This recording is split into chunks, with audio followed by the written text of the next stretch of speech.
बड़ा सुंदर प्रसंग है श्री विभीषण जी का। कैसी परिस्थिति में विभीषण जी रहते हैं। अगर हमारे आसपास एक दो साधक रहते हैं और वो बात करें तो हम कहते हैं विक्षेप पड़ता है। विचार करो, लंका जैसे राज्य में जहां घोर निशाचरी प्रवृत्ति का बोलबाला है, जहां केवल इंद्रिय पोषण ही हो रहा है, कहीं भी संयम सदाचार सुनने को नहीं मिल रहा, देखने की तो बात जाने दो। वहां रह करके प्रभु के चरणारविंद की ऐसी अनन्य भक्ति, ये विशेष भगवान की कृपा से ही ऐसी वृत्ति का उदय होता है। जब कई बार श्री विभीषण जी ने रावण को समझाने की चेष्टा की, उसने लात मारा सभा में और कहा, अरे दुष्ट, तू उन्हीं तपस्वियों को उपदेश कर जाकर उन्हीं से मिल। अरे दुष्ट, मेरे राज्य में रहता है, मेरा खाता है और बात तपस्वियों के पक्ष की करता है, लात मारी। अब आप देखिए, लंकाधिपति ने सभा में लात मार के निकाल दिया। भ्राता भी हैं और मंत्री पद में भी विराजमान हैं। तब उन्होंने आकाश मार्ग में जाकर के कहा, अब मुझे कोई खोरी मत करना, कोई ऐसा मत कहना कि विभीषण जी ने गलत किया।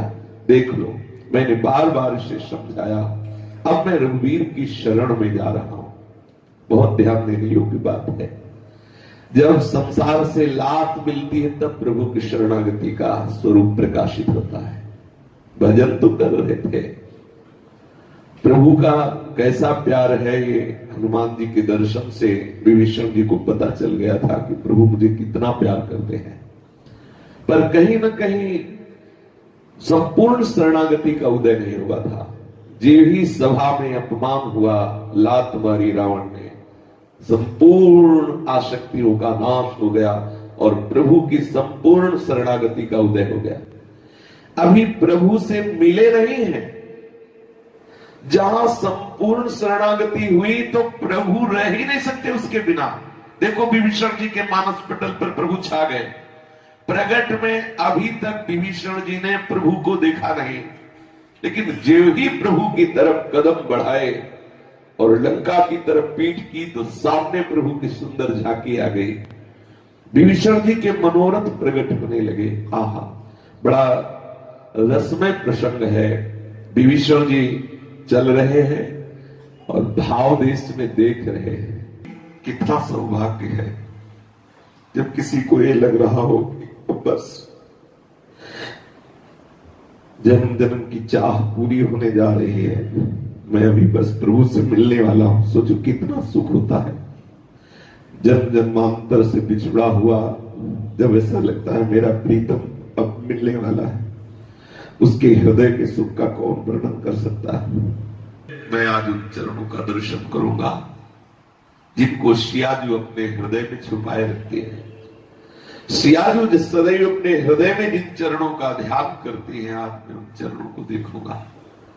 कितना प्यार करते हैं सीताजू से।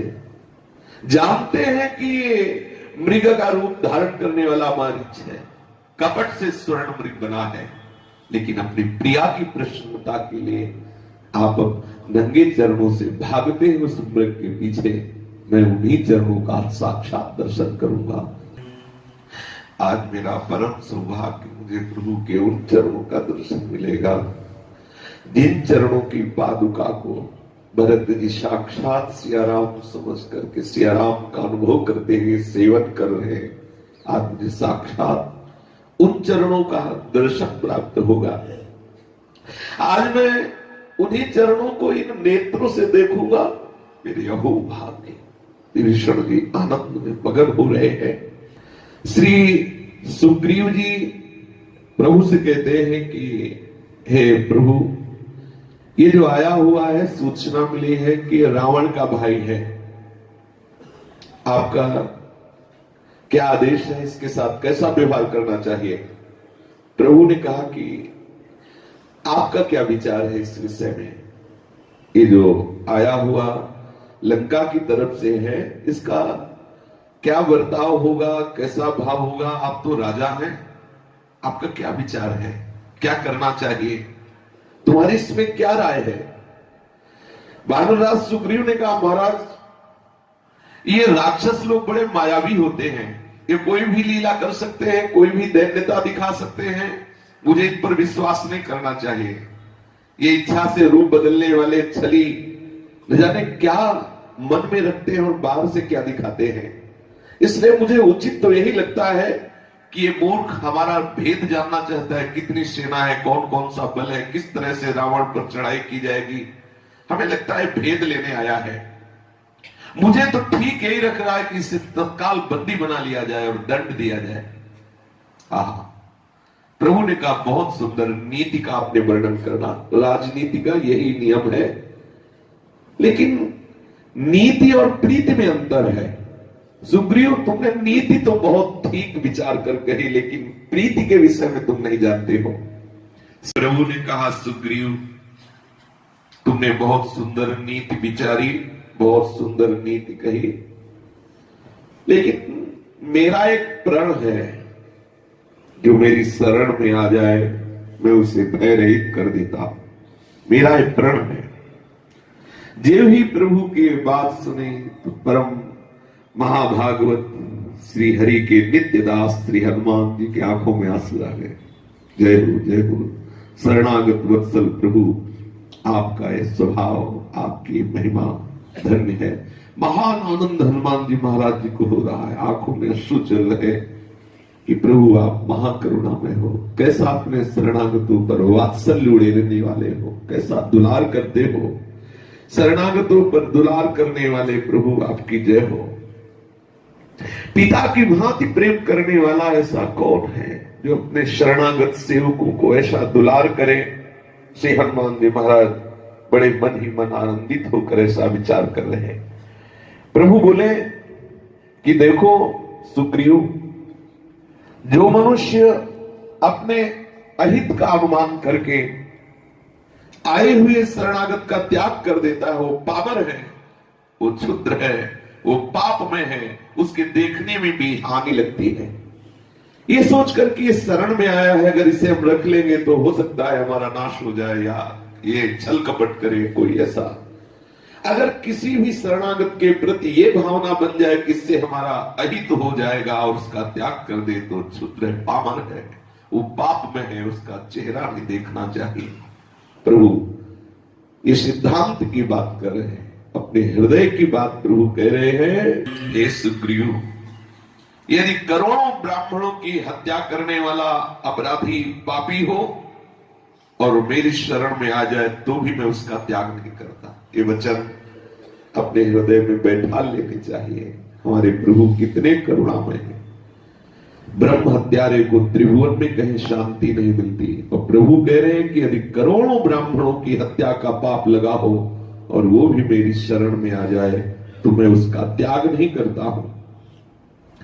जे भी कोई मेरी शरण होने की भावना करता है, मेरी सम्मुखता स्वीकार करता है, मेरे सम्मुख होता है, उसी क्षण में उसके करोड़ों जन्मों के पाप नष्ट कर देता हूं। उसी क्षण, हे करुणामय, मैं आपकी शरण में हूं। अंदर से जहां ऐसा हुआ, करोड़ों जन्मों के पाप बिना किसी साधना के नष्ट हो गए, प्रभु की सम्मुखता स्वीकार करते ही। हे सुग्रीव, ये जो पापों में रति करने वाले जन हैं, अर्थात जिनसे दुराचार होते रहते हैं, उनमें ऐसी वृत्ति ही नहीं आती कि मेरी शरण की बात सोच सके। पापवंत कर सहज स्वभाव, जो पापाचरण करते हैं उनका सहज स्वभाव ऐसा बन जाता है कि वो कभी मेरी शरणागति, मेरे भजन, मेरी लीला कथा, मेरे संतों का समागम उनको रुचता ही नहीं। भजन मूर्ति भाव रुकाओ, किंचित भी उनके हृदय में कभी ये भाव नहीं आता कि मैं प्रभु की शरण में हो जाऊं, मैं गलत आचरण किया हो, हाय हाय मेरा जीवन व्यर्थ जा रहा है। वो ऐसा सोच ही नहीं सकते। यदि ये विभीषण पापी होता तो ये सोच ही नहीं सकता था मेरी शरण में आने की बात। पापवंत के हृदय में शरणागति का भाव आ ही नहीं सकता। वो मेरे भजन की वृत्ति ही नहीं हृदय में धारण कर सकता। वो ये सोच ही नहीं सकता कि चलो संत समागम करें, चलो जीवन में बहुत दुराचार किया, भजन कर लेते, ऐसा सोच ही नहीं सकता। प्रभु कह रहे ये जो दुष्ट हृदय होता तो ये मेरे सम्मुख आ कैसे सकता था। क्योंकि जो दुष्ट स्वभाव वाला होता है वो कभी मेरी सम्मुखता स्वीकार नहीं करता। जो मैं दुष्ट हृदय सोई हुई मोरे सन्मुख आओ किसमें। मेरे सन्मुख आने की तो बात उसी के हृदय में आएगी जिसका मन निर्मल हो चुका है। इसका तात्पर्य नहीं कि हम पहले मन निर्मल करने की बात सोचें। जिस समय हम सोचते हैं कि मैं प्रभु की शरण में हूं, उसी समय मन निर्मल हो जाता है। जन्म कोटि करोड़ों जन्मों के पाप उसी समय नष्ट हो गए। अब वो निर्मल मन हो गया प्रभु के आश्रय लेने से। हम निर्मल मन हो जाए तब प्रभु के आश्रय हो, ये यहां बात नहीं है। यहां प्रभु का आश्रय लेते ही निर्मल मन हो जाता है।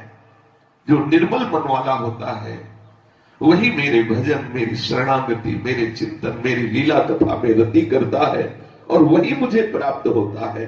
निर्मल मन जन सो मोहि पावा, मोहि कपट छल छिद्र न भावा। प्रभु कह रहे हैं कि सुग्रीव जी, आपने कहा कि शायद ये लंकाधिपति के द्वारा भेजा गया हो कि आकर यहाँ का रहस्य जान ले, भेद ले ले। तो डरने की बात नहीं है। ये क्या भेद ले सकता है हमारे बल का। पलक झपकते ही समस्त त्रिभुवन के निशाचरों का नाश एकमात्र लक्ष्मण जी कर सकते हैं। क्या भेद लेगा हमारे बल का। जगमो सकार निशाचर जेते लक्ष्मण हरे निमिष में। एक पलक झपकते ही त्रिभुवन के समस्त निशाचरों का विनाश केवल लक्ष्मण जी कर सकते हैं। एक पलक झपकते ही। ये क्या भेद लेगा हमारे बल का।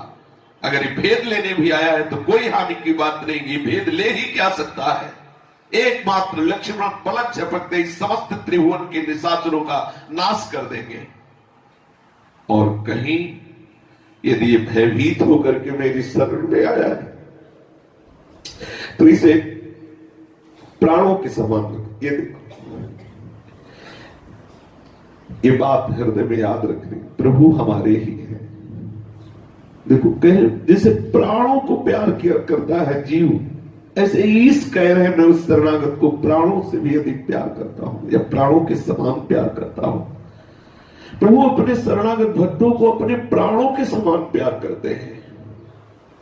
बस अगर हम सत्संग में या शास्त्र कथन श्रवण में उसकी बात को पकड़ ले तो हमारा हृदय निछावर हो जाए। उमा राम स्वभाव जी जाना, ताई भजन तरि भावना। हमारी प्रभु है। रखियो ताहि प्राण की नहीं कोई प्रश्न। रखियो ताहि प्रभु कहे सर्व समर्थ अखिल ब्रह्मांडों के स्वामी, ईश्वरों के भी ईश्वर साक्षात परम ब्रह्म। वो कह रहे रखियो ताहि, इतने महान हमें अपने प्राणों के समान रखेंगे यदि उनकी शरण में हो जाए। जो सभी दयावा शरणाई रखियो ताहि प्राण। और प्रभु सत्य संकल्प है। उनको साक्षी देने की जरूरत नहीं है। एक बार जो प्रभु ने बोल दिया बस बोल दिया। प्रभु कहने रखियो ताई प्राण। चाहे जितना बड़ा अपराधी करोड़ों ब्राह्मणों का हत्यारा क्यों न हो, यदि मेरी शरण में आ जाता है तो मैं उसको स्वीकार करके परम पावन कर देता हूं। अभिचेत सुदुराचारो भजते मां मनंद भाग, साधु शमंतव्या सम्यक देवशिता हिस्सा। करोड़ों जन्म के पाप तो केवल सन्मुखता से नष्ट हो जाते हैं। प्रभु की सन्मुखता का भाव आते ही जो बड़ी बड़ी साधना से बात नहीं बनती। केवल सन्मुखता। बिगड़ी जन्म मने की अभय सुधरे आज, हो ही राम को एक प्रभु मैं आपका। कहीं ये संसार से या किसी से भयभीत होकर मेरी शरण में आया है तो मैं इसे प्राणों की तरह रखूंगा। जाओ दोनों स्थिति में उसको लाओ।